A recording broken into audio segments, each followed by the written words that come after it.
Run.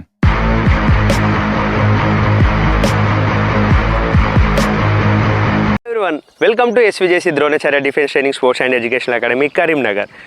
So మీరు ఏదైనా running practice చేస్తున్నారా? అగ్నిపథ్ ఆర్మీ 600 మీటర్సే కావచ్చు, ఎస్ఎస్సి జీడీ 5 km కావచ్చు. డైలీ మార్నింగ్ గ్రౌండ్కి వెళ్తున్నాం, before going to start workout walking చేస్తున్నాం, ప్రీ వర్కౌట్ చేస్తున్నాం, రన్నింగ్ ప్రాక్టీస్ చేస్తున్నాం. అయినా కూడా ఇన్ టైంలో రన్నింగ్ రావట్లే, స్పీడ్ ఇంప్రూవ్ కావట్లే అంటే మీరు చేయాల్సిందల్లా మీ బాడీ పోస్టర్ చెక్ చేసుకోవడం, మీ రన్నింగ్ ఫామ్ని చెక్ చేసుకోవడం. ఇవి రెండు చేయకుండా మీరు రాంగ్ పోస్టర్లో రాంగ్ ఫామ్లో రన్నింగ్ చేస్తే ఎన్ని రోజులు చేసినా స్పీడ్ ఇంప్రూవ్మెంట్ ఉండదు అండ్ మీరు ఇంజురీ అవుతారు. So for example body posture, body should be erect, స్ట్రేట్గా ఉండండి, ఎక్కడ కూడా ఫార్వర్డ్ బెండ్ బ్యాక్వర్డ్ బెండ్ ఉండకూడదు. హ్యాండ్ స్వింగ్ తీసుకుందాం. హ్యాండ్ స్వింగ్ ఎందుకు? ఆపోజిట్ లెగ్కి ఆపోజిట్ హ్యాండ్ కోఆర్డినేషన్లో ఉంటేనే బాడీ ముందుకి ఫ్రీగా వెళ్ళిపోతుంది. ఫర్ ఎగ్జాంపుల్ హ్యాండ్ స్వింగ్లో ఇక్కడ హ్యాండ్ 90 degrees యాంగిల్ ఉండాలి, ఎల్బో దగ్గర ఇట్లా ఫోల్డ్ చేసి టైట్గా పట్టుకోవద్దు, ఇట్లా వెనకాలకి వదిలేయద్దు. ఇక్కడ హ్యాండ్ స్వింగ్ అనేది ప్రాపర్గా జరగాలి ముందుకి.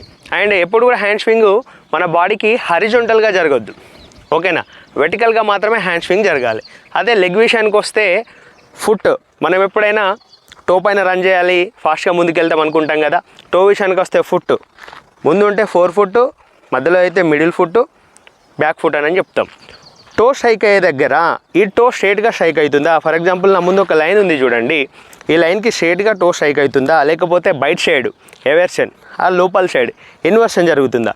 ఇలా లోపలికి ఆర్ బయటికి జరిగితే యాంకిల్ ట్విస్ట్ అవుతుంది, నీ జాయింట్ పెయిన్ వస్తుంది, హిప్ పెయిన్ వస్తుంది, మీకు ఇంజురీస్ జరిగే అవకాశం ఉంటుంది. కాబట్టి టో ఎక్కడైతే స్ట్రైక్ అవుతుందో అక్కడే స్ట్రైట్గా నీ హిప్ అండ్ షోల్డర్ ఈ పాయింట్స్ అన్నీ కూడా ఒక లైన్ పైన జరగాలి, ఓకేనా?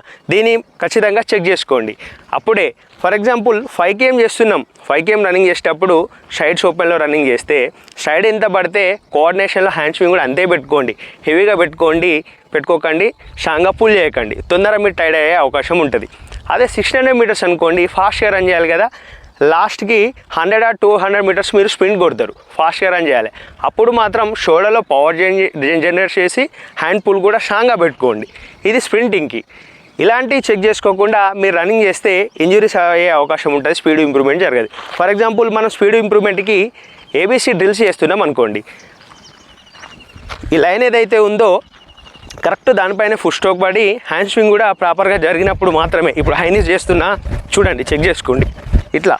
ఇలా స్ట్రైక్ జరిగి proper body posture running form కరెక్ట్గా ఉన్నప్పుడు మాత్రమే మీ స్పీడ్ ఇంప్రూవ్మెంట్ జరుగుతుంది. సో ఇలాంటి విషయాలు ఏమైనా డిస్కస్ చేయాలనుకుంటే స్క్రీన్ కింద కనిపిస్తున్న మా నెంబర్స్కి కాల్ చేయండి. అదేవిధంగా Agnipath army and SSC GD running ప్రాక్టీస్కి మా దగ్గర అయితే కోచింగ్ స్టార్ట్ అయింది. ఇంట్రెస్ట్ ఉన్న వాళ్ళు మా అకాడమీలో జాయిన్ కావచ్చు. Thank you.